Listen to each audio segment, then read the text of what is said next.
기업의 생존과 성장에 필수적 경영수단인 기업인수합병 M&A.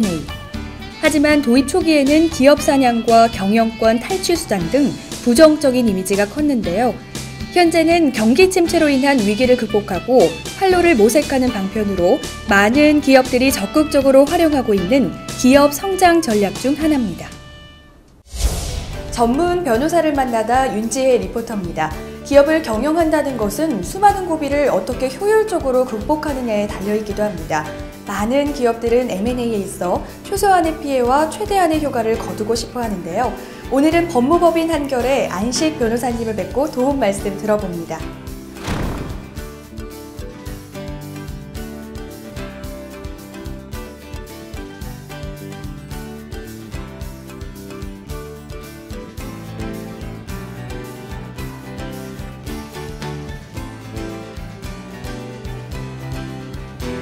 안녕하세요. 안식 변호사입니다.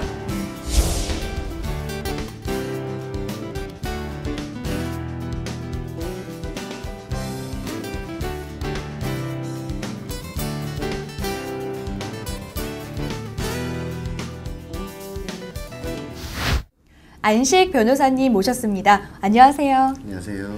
네, 본격적인 질문에 앞서서 법무법인 한결의 M&A 팀에 대해서 간략히 소개 부탁드릴게요. 네, 저희 법무법인 한결 M&A 팀은 기업 간의 합병, 분할, 주식 인수, 영업 양수도 및 자산 인수 등 여러 M&A 분야에서 법률 자문 업무를 수행하고 있습니다. 법무법인으로서는 유일하게 사단법인 한국 M&A 협회 회원사로 활동하고 있으며 정권사, 은행, 기업 구조조정 전문회사, M&A 전문회사 등 IB 업무를 하는 관계자들과 폭넓은 유대를 유지하고 있습니다. 또한 저희 M&A 팀의 장점으로는 법률적 자문뿐 아니라 회계 세무적 자문까지 포괄하는 토털 서비스를 제공한다는 점, 풍부한 경험과 전문성을 바탕으로 한 수준 높은 자문을 제공한다는 점, 그리고 고객의 니즈와 요구를 최대한 반영해 업무를 수행하는 고객 밀착형 서비스를 제공한다는 점 등을 들 수 있습니다. 네, 기업인수합병을 부정적으로 인식하는 분들이 많습니다. 기업인수합병이 기업 경영에 있어 어떤 역할을 하는 요소인가요?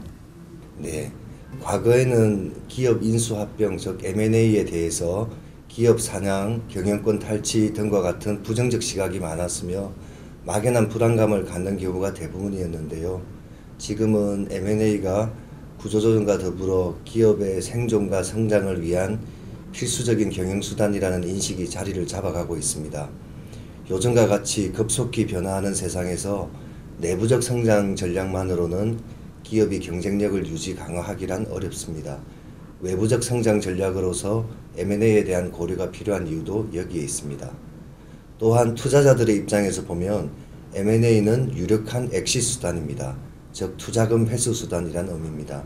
이전에는 IPO, 즉 기업 공개만을 엑시트 수단으로 생각하는 경향이 많았었는데요. 이제는 M&A가 IPO보다 더 유력한 엑시트 수단이라는 점에 대한 인식이 형성되어 가고 있습니다. 네, 변호사님께서는 그간 기업과 관련한 다양한 업무를 담당해 오셨습니다. 또 구조조정 업무에 대해서도 소개 부탁드릴게요. 네, 구조조정 분야 또한 기업 생태계의 활력을 높이는 데 있어서 아주 중요한 분야입니다.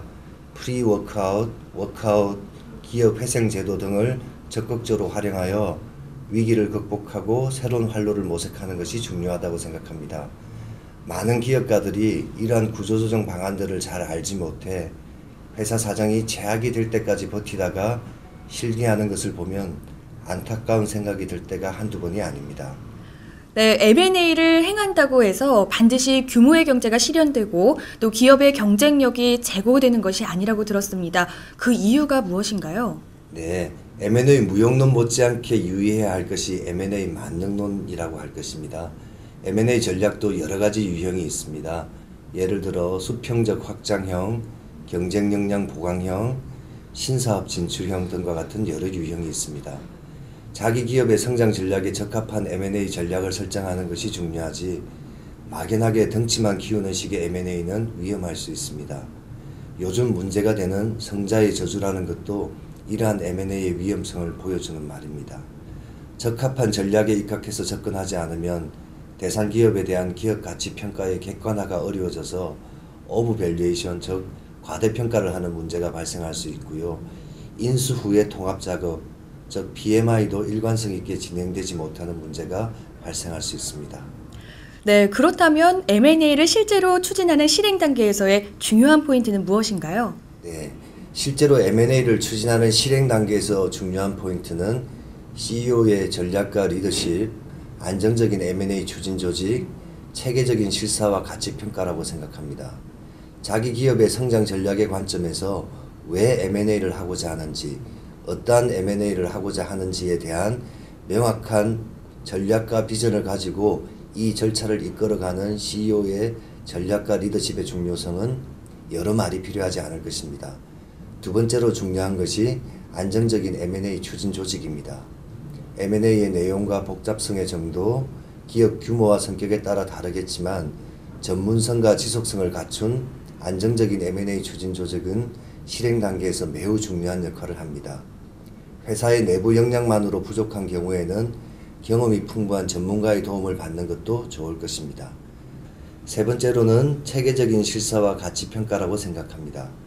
대상 기업의 상태와 기업 가치가 과연 자신이 기대하는 바에 부합되는지, 잠재 리스크는 없는지 등에 대한 체계적인 실사와 가치 평가가 이루어져야 딜이 무산될 위험성과 무모한 M&A가 될 위험성을 모두 방지하고 성공적인 M&A를 이룰 수 있을 것입니다.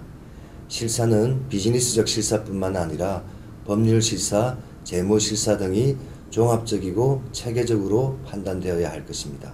네, 지난해 말이었죠. 정부의 적대적 M&A를 막기 위한 포이즌필 도입 움직임이 알려지면서 논란이 됐습니다. 포이즌필은 어떤 제도이며 또 현재 제도 도입 진행 상황은 어떤가요? 네, 포이즌필이란 신주 인수 선택권, 즉 적대적 M&A를 방어하기 위해 기존 주주에게 미리 정한 낮은 가격으로 신주를 살 수 있는 권리를 부여하는 제도입니다. 말씀하신 것처럼 정부는 2010년 3월 기업 경영권 방어 수단의 하나인 포이즌필 제도 도입을 담은 상법 개정안을 국회에 제출하였는데요. 아직 제대로 심의가 이루어지지 않은 상황입니다. 신주 인수 선택권 도입은 기존 대주주들의 지배력 강화 수단으로 악용될 수 있다는 우려 내지는 반대 의견이 많아 국회에서 위 개정안이 의결될지는 아직 불투명한 상황입니다. 그리고 설사 통과가 된다 하더라도 정관의 근거 규정을 두어야 하고 상황이 발생한 경우 이사회 특별 결의를 거쳐야 하며 회사의 가치 및 주주 일반의 이익을 유지 정진시키기 위해 필요한 경우에만 가능하다는 제한 요건이 있어서 얼마나 실익이 있는지도 의문이라 할 것입니다. 네, 오늘 변호사님께서 M&A에 대한 다양한 도움 말씀 주셨는데요. 마지막으로 국내 M&A 경향에 대한 전망과 또 변호사님 앞으로의 계획에 대해서 한 말씀 부탁드립니다. 네, 여전히 우리나라에서는 경영 전략으로서의 M&A에 대한 인식과 활용도가 선진 국가들에 비해서는 떨어지는 것이 사실입니다. 포천지의 분석에 따르면 M&A의 활용도가 기업의 성장률에 큰 영향을 미치는 것으로 나타났습니다. 앞으로는 우리나라 기업들에 있어서도 M&A 활용도는 점차 높아지리라 예상합니다. 게다가 2011년부터는 금융위기 이후 위축되었던 M&A 시장도 어느 정도 활성화될 것으로 생각합니다. M&A에 대한 막연한 불안감을 떨치고 조그만 규모의 딜부터 차근차근히 경험과 전문성을 축적해 나가는 것이 필요하다고 봅니다. 제 개인적으로는 저희 법무법인 한결의 M&A 팀을 어느 로펌과 비교하더라도 떨어지지 않는 최강의 팀으로 만들고 싶습니다. 저희 로펌 또한 M&A 주체가 되어 조만간 저희와 비슷한 로펌과 합병을 하여 또 한 번의 도약을 준비 중입니다. 저희가 주체가 된 이 M&A가 성공적으로 마무리될 수 있도록 노력할 생각입니다.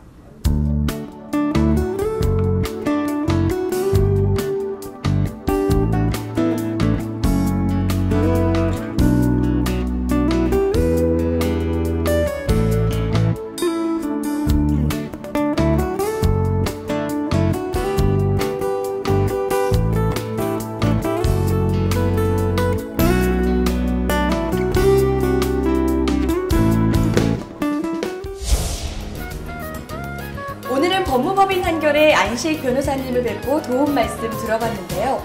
기업 경영에 있어 M&A와 구조조정의 역할, 그리고 인식 전환의 중요성에 대해서 짚어주셨습니다. 막연한 불안감보다 성장을 위한 발판으로 삼아 변호사님의 말씀처럼 차근차근 경험과 전문성을 쌓아나가 보는 건 어떨까요?